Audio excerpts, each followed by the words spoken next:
Hi, it's Bill again. This is third video with this one-man Hinkle chef's knife. In the last video I took it up to 4,000 grit. I've decided I'm going to take it down up to 8,000 just to put a little bit finer polish on it, mainly for the fun of it. So same process as last time. Start your sharpening on the opposite side to what you used last time on the previous stone. Hold your angle steady. Don't forget to do your tip. Mainly at this stage of the game, what you're doing is polishing the edge. So and at 8,000 grit, you're not going to feel much of a wire edge, if any at all, unless you've got really sensitive fingers.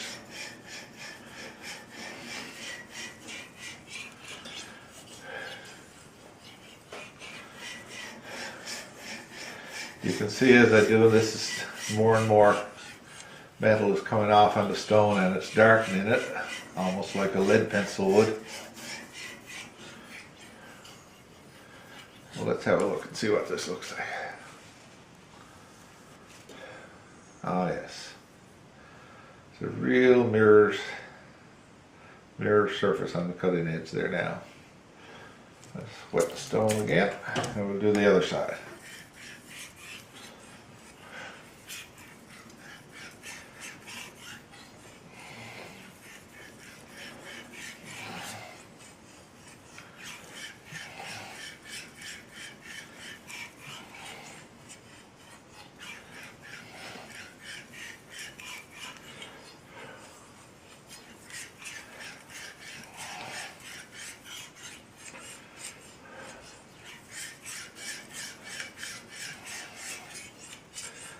As you can see, this is basically the same kind of process as we used on the other two stones.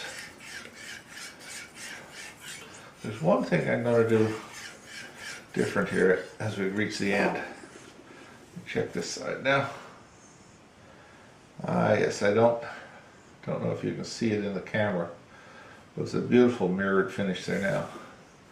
So to potentially improve the edge, strengthen the edge a little bit, what I'm going to do is put a micro bevel on. I have been grinding it like that. So now I'm going to increase that slightly and give it a little bit of a grinding here. You got to be careful now because this knife is going to want to cut into the stone. And what we're doing here is just putting a finer angle on, or a coarser angle, on the very tip of the edge. So we don't want hardly any pressure. We don't want to remove any amount of metal. Just that little fine edge at the top. So now let's see how she works. I've got a little shallot here. And they're tough skinned and slippery. So let's see how it goes. Oops.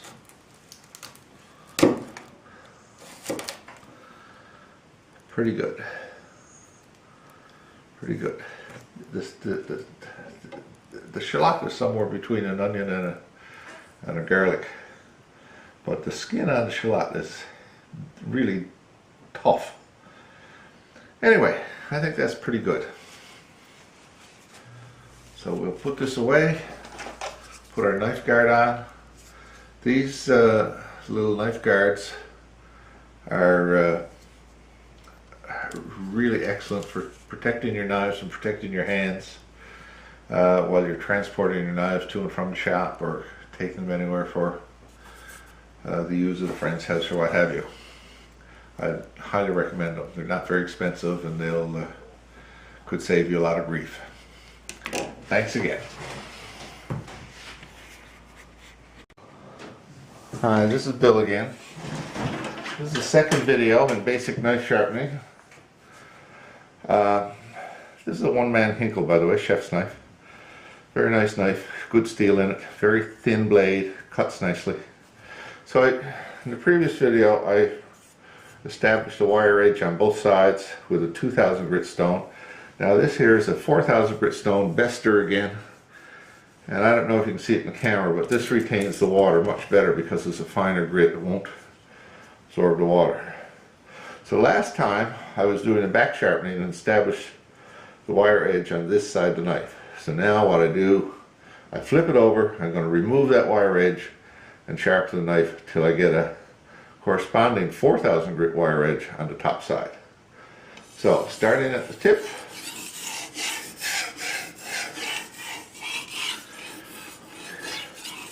I don't know if you can hear it or not, but this stone even sounds different than the last one.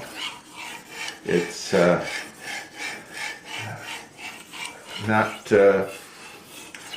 as soft, sort of, it's a harder kind of sound. I guess it's because the grits are finer, and maybe the stone itself may be firmer. You can see that it is taking off some metal. You can see the black lines develop, and there's even a little, if you look carefully, you can see a little bit of slurry starting to develop.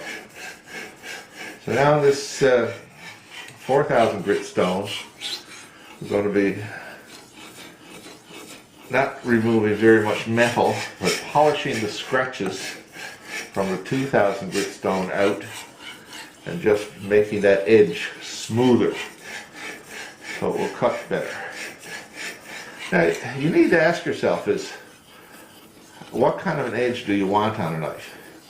If you're cutting large chunks of meat, like a butcher, you probably don't want a knife that has an edge of 4,000 or 8,000 grit.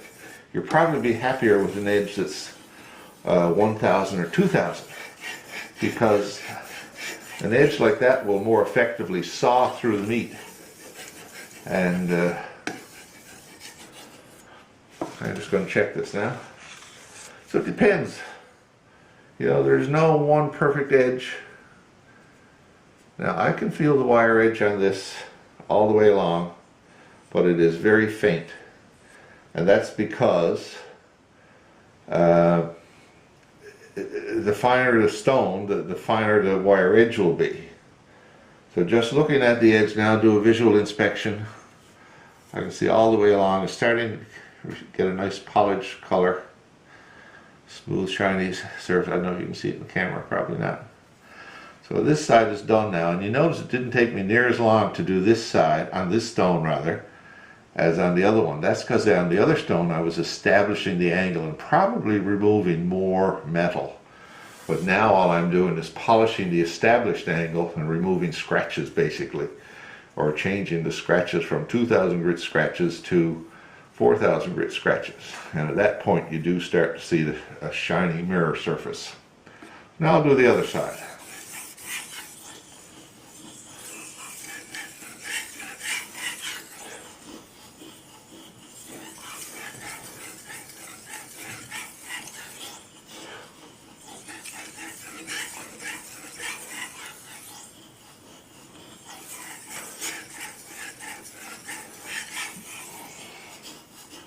Be careful not to use too much pressure when you're doing this.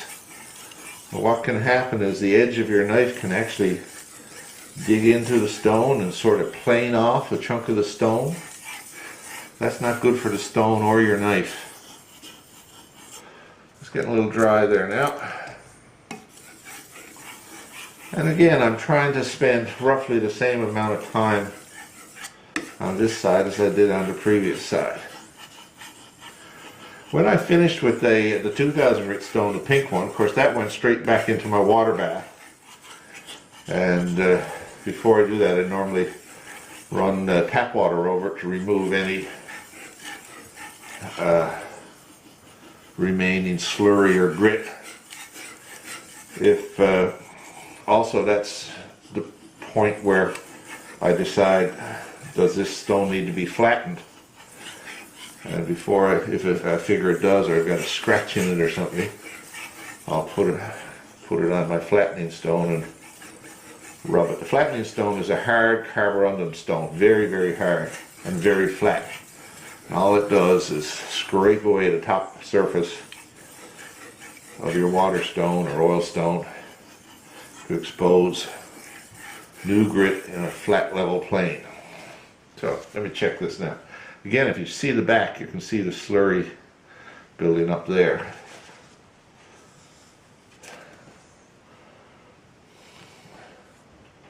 So both sides of this knife now are looking pretty good. You feel the edge, it feels sharp. You do the little knife test on your thumb. See if it feels like it's sort of catching. And you do want to test the edge all the way along. The other thing is, when I started off, I did this test with the fingernail, moving it up the knife. When I do it now, even though I didn't feel any nicks before, now it's smooth as silk, really. I don't feel anything when I run my nail up there. So I'd say I've got a pretty sharp knife here.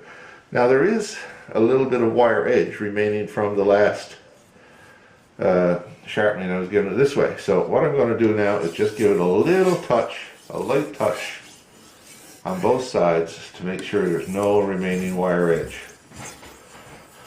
I could take this stone or this knife up to the 8,000 level.